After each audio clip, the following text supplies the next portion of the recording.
ಬಂದಿರೋ ಎಲ್ಲ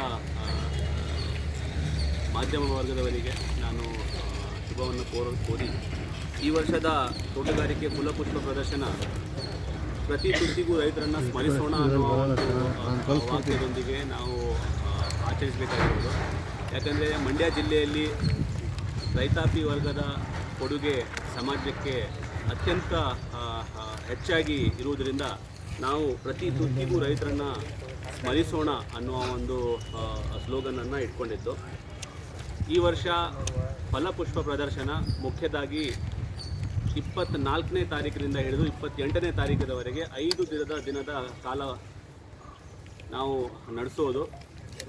ಈ ಒಂದು ಫಲಪುಷ್ಪ ಪ್ರದರ್ಶನದಲ್ಲಿ ಪ್ರತಿ ವರ್ಷ ನಾವು ಯಾವ ರೀತಿಯಲ್ಲಿ ಪುಷ್ಪಗಳ ಜೋಡಣೆ, ತರಕಾರಿಗಳ ಜೋಡಣೆ, ಹಣ್ಣು ಹಂಪಲುಗಳ ಜೋಡಣೆ ಮತ್ತು ಇನ್ನಿತ್ಯಾದಿ ಇಲಾಖಾ ವತಿಯಿಂದ ಸ್ಟಾಲ್ಸ್ ಹಾಕೋದಾಗಲಿ ಅಥವಾ ಬೇರೆ ಬೇರೆ ಚಟುವಟಿಕೆ ಇರೋದಾಗಲಿ ಈ ವರ್ಷ ಕೂಡ ನಾವು ಮಾಡಲಿಕ್ಕೆ ಒಂದು ವ್ಯವಸ್ಥೆಯನ್ನು ಮಾಡಿಕೊಂಡಿದ್ದೇವೆ.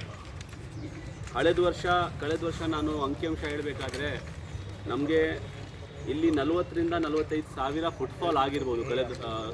ಲಾಸ್ಟ್ ಇಯರ್ ನಾವು ಕಂಪೇರ್ ಮಾಡಿದರೆ ಫ್ರೀ ಟಿಕೆಟು ಮತ್ತು ಟಿಕೆಟ್ ಹಂಚಿಕೆ ಎರಡು ಕಂಪೇರ್ ಮಾಡಿದರೆ ಅಷ್ಟು ನಮಗೆ ಫುಟ್ಫಾಲ್ ಆಗಿರ್ಬೋದು ಅಂತ ಒಂದು ಎಸ್ಟಿಮೇಟ್.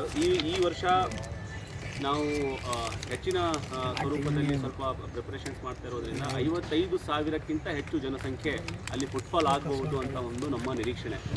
ಕಳೆದ ವರ್ಷ ಎಲ್ಲ ಒಂದು ಥರದಲ್ಲಿ ವೆಚ್ಚ ನಾವು ಜೋಡಿಸಿದರೆ 25 ಲಕ್ಷದ ಒಂದು ವೆಚ್ಚದಲ್ಲಿ ಮಾಡಿದ್ದು. ಈ ವರ್ಷ 28 ಲಕ್ಷದ ವೆಚ್ಚದಲ್ಲಿ ಮಾಡಲಿಕ್ಕೆ ನಾವು ಬೇರೆ ಥರದಲ್ಲಿ ಎಲ್ಲ ಥರದಲ್ಲಿ ಒಂದು ಪ್ರಿಪರೇಟರಿ ವರ್ಕು ಮಾಡಿದ್ದೇವೆ. ಇದರಲ್ಲಿ ಹಲವಾರು ಇಲಾಖೆ ಕೂಡ ಸಹಕಾರ ನೀಡ್ತಾರೆ.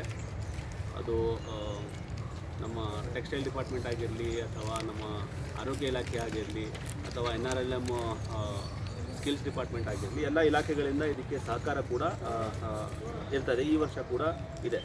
ಸೊ ಈಗ ನಾನು ಈ ವರ್ಷ ನಾವು ಯಾವ್ಯಾವ ಕಲಾಕೃತಿಗಳನ್ನು ಮತ್ತು ಹೂ ಜೋಡಣೆ ಮತ್ತು ಫಲಪುಷ್ಪ ತರಕಾರಿ ಜೋಡಣೆ ನನಗೆ ಏನು ಮಾಡ್ತಾಯಿದ್ದೀವಿ ಅನ್ನೋದ್ರ ಬಗ್ಗೆ ನಾನು ಒಂದು ಪಕ್ಷಿ ನೋಟ ಕೊಡೋಕ್ಕಿಂತ ಮುಂಚೆ ಪ್ರತಿದಿನ ಟೈಮಿಂಗ್ಸು ಕೂಡ ನಾವು ಹಾಕ್ಕೊಂಡಿದ್ದೇವೆ. ಯಾವ ಟೈಮಿಂಗ್ಸಿಂದ ಯಾವ ಟೈಮಿಂಗ್ಸ್ವರೆಗೆ ಈ ಒಂದು ಫಲಪುಷ್ಪ ಪ್ರದರ್ಶನ ಜನರಿಗಾಗಿ ಲಭ್ಯವಿರೋದು. ಈಗ ಪ್ರವೇಶ 10 ಗಂಟೆಯಿಂದ ರಾತ್ರಿ 10 ಗಂಟೆವರೆಗೆ. ಸೊ 12 ಗಂಟೆಯ ಕಾಲಾವಕಾಶ. 10 ಗಂಟೆ ಬೆಳಗ್ಗಿಂದ ಸೇರಿ ಸಾಯಂಕಾಲ ಟೈಮು ಹಿಡಿದು 10 ಗಂಟೆವರೆಗೆ 10 AM to 10 PM. ಸೊ 12 ಗಂಟೆ ಕಾಲಾವಕಾಶ ಇದು ಇರೋದು. ವಯಸ್ಕರಿಗೆ 30 ರೂಪಾಯಿ ಶುಲ್ಕ ಮತ್ತು 6ರಿಂದ 12 ವರ್ಷದ ಮಕ್ಕಳಿಗೆ ಯಾರು ಶಾಲಾ ಯೂನಿಫಾರ್ಮ್ ಅಥವಾ ID ಇಟ್ಕೊಡೋದು ಇಟ್ಕೊಳ್ತಾರೆ ಅವರಿಗೆ ಉಚಿತವಾಗಿದೆ. ಯಾರು ಶಾಲಾ ಯೂನಿಫಾರ್ಮ್ ಆಗಲಿ ಸಮವಸ್ತ್ರ ಆಗಲಿ ಅಥವಾ ID ಕಾರ್ಡ್ ಏನಿದೆ ಅವರು ಇಟ್ಕೊಂಡಿಲ್ಲ ಅಂತಂದರೆ ಅವರಿಗೆ 20 ರೂಪಾಯಿ ಪ್ರವೇಶ ಶುಲ್ಕ ಮಾಡೋದು. ನಾನು ಹೇಳಿದಾಗೆ ಶಾಲಾ ಮಕ್ಕಳಿಗೆ ಅವರು ಶಾಲಾ ಸಮವಸ್ತ್ರ ಧರಿಸಿರೋದು ಮತ್ತು ID ಕಾರ್ಡು ಉಳ್ಳುವ ಎಲ್ಲ ಮಕ್ಕಳಿಗೆ, ಇಲ್ಲಿ ID ಕಾರ್ಡ್ ಅಂತ ಹಾಕಿಲ್ಲ ಆದರೂ ಕೂಡ ID ಕಾರ್ಡ್ ಇಟ್ಕೊಂಡಿರುವ ಮಕ್ಕಳಿಗೆ ಉಚಿತ ಪ್ರವೇಶ ಇದೆ. 6 ವರ್ಷಕ್ಕಿಂತ ಕೆಳಗಿನ ಮಕ್ಕಳಿಗಂತೂ ಏನೋ ಹಾಕಿಲ್ದಿದ್ರೂ ಕೂಡ ಅವರಿಗೆ ಉಚಿತ ಪ್ರವೇಶ ಅಂತ ನಾವು ಮಾಡಿದ್ದು. ಕಳೆದ ಬಾರಿ ಏನು ನಾವು ದರ ಇಟ್ಟಿತ್ತು ಅಂದರೆ ಪ್ರವೇಶ ದರ ಇಟ್ಟಿತ್ತು ಅದೇ ಮಾದರಿಯನ್ನು ಅದೇ ರೀತಿಯಲ್ಲಿ ಕಂಟಿನ್ಯೂ ಮಾಡಿದ್ದು. ಯಾವುದೇ ಹೆಚ್ಚಳವನ್ನು ಮಾಡಿಲ್ಲ. ಈಗ ನಾನು ಡೀಟೇಲ್ಸ್ ಹೇಳಬೇಕಾದ್ರೆ ಈ ಸಾಲಿನಲ್ಲಿ ಸುಮಾರು 9 ಲಕ್ಷ ವಿವಿಧ ಬಣ್ಣದ ಸೇವಂತಿಗೆ ಹೂಗಳು ಮತ್ತು ವಿವಿಧ ಬಣ್ಣದ ಗುಲಾಬಿ ಹೂಗಳನ್ನು 9 ಲಕ್ಷ ಹೂಗಳನ್ನು ಇಲ್ಲಿ ಬಳಸಲಾಗುವುದು.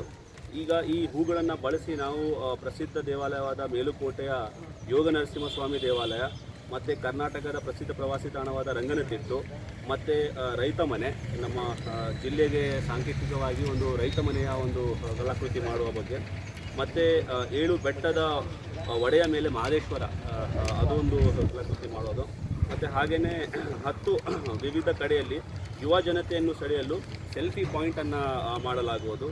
ಹೂವಿನ ಆಕೃತಿಯ ಕ್ಷಯರೋಗ ಕುರಿತು ಈಗ ಆರೋಗ್ಯ ಇಲಾಖೆ ಕ್ಷಯರೋಗ್ಯ ಸಂಬಂಧಪಟ್ಟಿರುವುದು ತುಂಬ ಒತ್ತಡ ಮತ್ತು ಗಮನ ಸರ್ಕಾರದಿಂದ ಇರೋದರಿಂದ ಕ್ಷಯರೋಗ ಮುಕ್ತ ಗ್ರಾಮಗಳು ಪಂಚಾಯಿತಿಗಳು ಮತ್ತು ಜಿಲ್ಲೆಯನ್ನಾಗಿ ಮಾಡುವ ಒಂದು ಇದರಲ್ಲಿ ಅದರ ಒಂದು ಜನರಿಗೆ ಅರಿವು ಆಗಲಿರುವ ಬಗ್ಗೆ ಜಾಗೃತಿ ಮೂಡಿಸುವ ಬಗ್ಗೆ ನಾವು ಕ್ಷಯರೋಗದ ಬಗ್ಗೆ ಒಂದು ಕಲಾಕೃತಿ ಮಾಡೋದು. ನರೇಗಾ ಯೋಜನೆ ಮಾಹಿತಿಯನ್ನು ಸ್ತಬ್ಧಚಿತ್ರದ ಮೂಲಕ ತೋರಿಸೋದು, ವಿವಿಧ ಆಕರ್ಷಕ ಬಗೆಯ ಅಡಿನಿಯಂ ಗಿಡಗಳನ್ನು ಪ್ರದರ್ಶಿಸುವುದು, ಮತ್ತು ಬಾನ್ಸೈ ಗಿಡಗಳು ಕಳೆದ ಬಾರಿ ಬಾನ್ಸೈ ಗಾರ್ಡನ್ ಥರ ಏನು ನಾವು ತೋರಿಸಿದ್ದು ಅದಕ್ಕೆ ತುಂಬ ಜನ ಮೆಚ್ಚಿದ್ರು. ನನಗೂ ಪರ್ಸ್ನಲಿ ಕೆಲವರು ಬಂದು ಹೇಳಿದರು. ಅದು ಕೂಡ ನಾವು ಈ ವರ್ಷ ಪ್ರದರ್ಶನೆಯನ್ನು ಮಾಡ್ತೇವೆ. ವಿವಿಧ ತರಕಾರಿ ಹಣ್ಣು ಹಂಪಲುಗಳಿಂದ ಕಲಾಕೃತಿಗಳನ್ನು ಮಾಡಿಸೋ ಒಂದು ಕೂಡ ಇಟ್ಕೊಂಡಿದ್ದೀವಿ. ವಿಶೇಷವಾಗಿ ಎಕಿಬೆನಾ ಹೂವಿನ ಜೋಡಣೆ ಕೂಡ ನಾವು ಈ ವರ್ಷ ಮಾಡಲಿಕ್ಕೆ ಇಟ್ಕೊಂಡಿದ್ದು. ಒಟ್ಟಾರು ಅಂದಾಜು 35,000ಕ್ಕಿಂತ ಹೆಚ್ಚು ಯೂನಿಟ್ಸ್ ಅಂದರೆ ಬೇರೆ ಬೇರೆ ಗಿಡಗಳನ್ನು ಬಳಸೋದು, 40 ವೆರೈಟಿಯ ಹೂಗಳನ್ನು ನಾವು ಬಳಸೋದು.